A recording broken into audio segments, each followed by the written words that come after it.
Hello అందరికీ, అందరూ ఎలా ఉన్నారండి? అందరూ బాగున్నారా? ఇవాళ నేను డిన్నర్కి మష్రూమ్ కర్రీ చేశానండి. నా స్టైల్లో చాలా ఈజీగా, మసాలాలు ఏమీ లేకుండా తక్కువ ఇంగ్రీడియంట్స్ తక్కువ మసాలాలతోనే చేశానండి. చాలా బాగుంటుంది. ఒకసారి మీరు ఖచ్చితంగా ట్రై చేయండి. నచ్చితే లైక్ చేయండి, సబ్స్క్రైబ్ చేయండి ఫ్రెండ్స్. ఇది ఎలా చేయాలో ఏంటో ప్రాసెస్లోకి వెళ్ళిపోదాం. మష్రూమ్ కర్రీలోకి నేను 2 ప్యాకెట్లు మష్రూమ్ తీసుకున్నానండి. ఇవి శుభ్రంగా ముందు వాష్ చేసేసుకుందాం. వాటర్లో వేసేసుకుందాం. ఇవి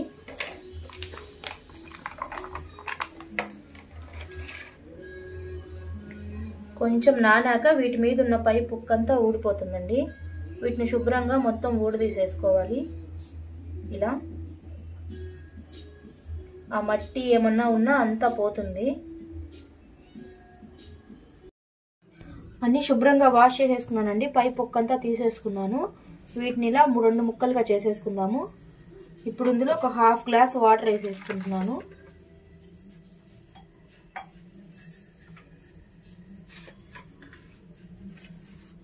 ఇప్పుడు ఇందులోనే ఒక 1/2 స్పూన్ సాల్ట్ వేసేసుకుంటున్నాను.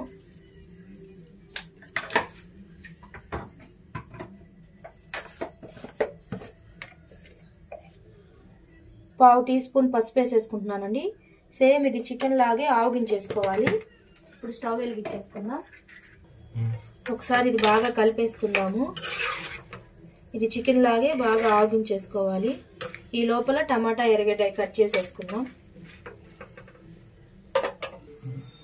ఒక 3 పచ్చిమిర్చి కట్ చేసుకుందామండి.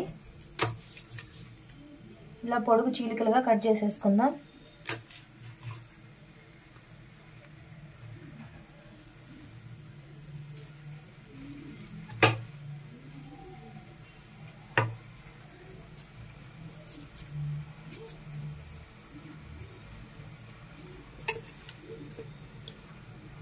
మీడియం సైజ్ టమాటోలు 2 తీసుకున్నాను. ఇవి సన్నగా కట్ చేసేసుకుందాము.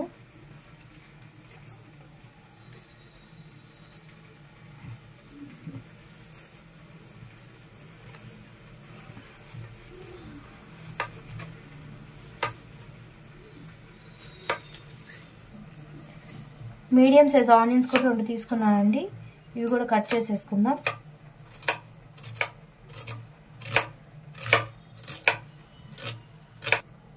ఆనియన్స్ కూడా కట్ చేసేసుకున్నానండి. ఇప్పుడు కరివేపాకు కూడా తింపి పక్కన పెట్టేసుకుందాం. ఇవన్నీ ప్లేట్లో పెట్టేసుకుందాం.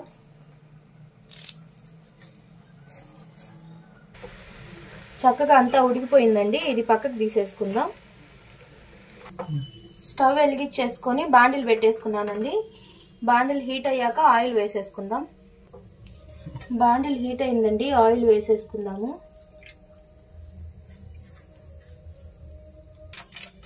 ఆయిల్ హీట్ అయిపోయిందండి. ఇప్పుడు ఇందులో 2 బిర్యానీ ఆకు వేసేసుకుందాం. ఒక చెక్క వేసేసుకుందాం. అలాగే 3 లవంగాలు వేసేసుకుందామండి. ఆకులు కూడా ఫ్రై అయిపోయాయి. దీంట్లో కొంచెం షాజీరా వేసేసుకుందాము.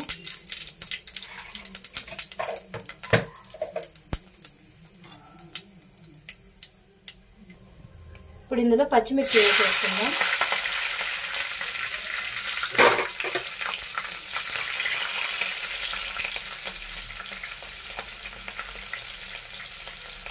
కరివేపాకు కూడా వేసేసుకుందాము.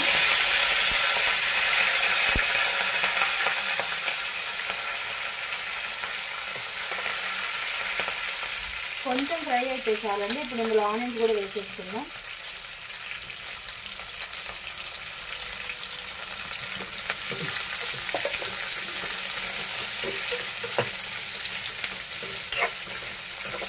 ఇప్పుడు ఇందులో కొంచెం సాల్ట్ వేసుకుందాము.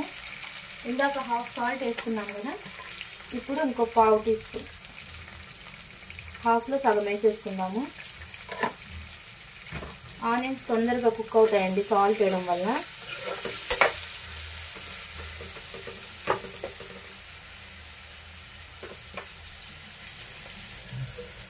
ఆనియన్ వేగిపోయిందండి. ఇప్పుడు ఇందులో టమాటా వేసేసుకుందాము. టమాటాలు కొంచెం బాగా మెత్తబడితే చాలండి. 1 నిమిషం మూత పెట్టేద్దాము.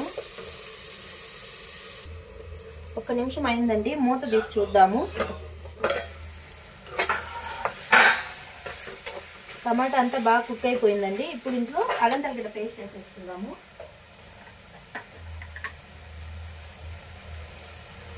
ఒక స్పూన్ అల్లం తెల్లగడ్డ పేస్ట్ వేసేస్తున్నామండి, సరిపోతుంది. ఇది ఒకసారి బాగా కలిపేసుకుందాము.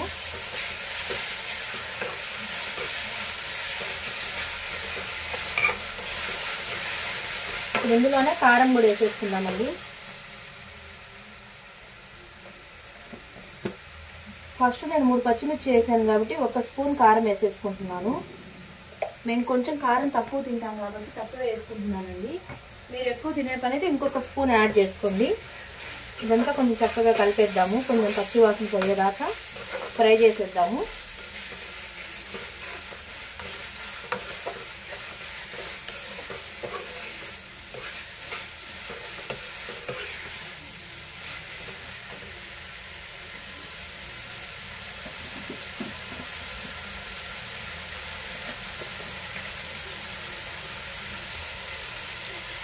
ఇప్పుడు ఇందులో 1 స్పూన్ ధనియాల పొడి వేసేసుకున్నామండి.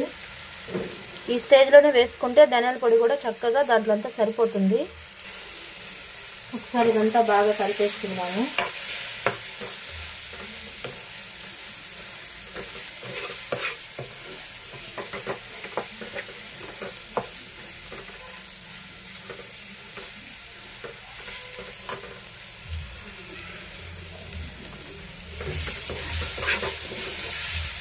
చక్కగా అంతా కలిపేసుకొని అంతా ఉడికిపోయిందండి. ఇప్పుడు ఇందులో ఉడకబెట్టుకున్న మష్రూమ్స్ వేసేసుకుందాము. ఇలా మష్రూమ్ ఉడకబెట్టి చేసుకోవచ్చు, ఉడకబెట్టకుండా కూడా డైరెక్ట్గా కూరలోనే వేసేసుకోవచ్చు అండి, అది కూడా బాగుంటుంది. నేను ఇప్పుడు ఈ స్టైల్ చేస్తున్నాను. ఇది చాలా బాగుంటుందండి. మొత్తం వేసేసుకుందాము. ఒకసారి మంచిగా కలిపేసుకుందాం అంతా. ఇది థిక్ గ్రేవీగా చేస్తున్నానండి.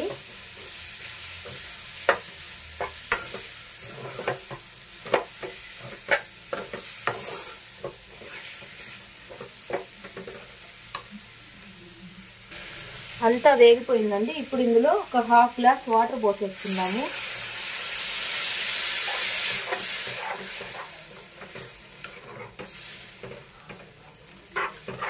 అంతేనండి. ఇది హై ఫ్లేమ్లో ఒక 5 నిమిషాలు ఉడికించుకుందాము.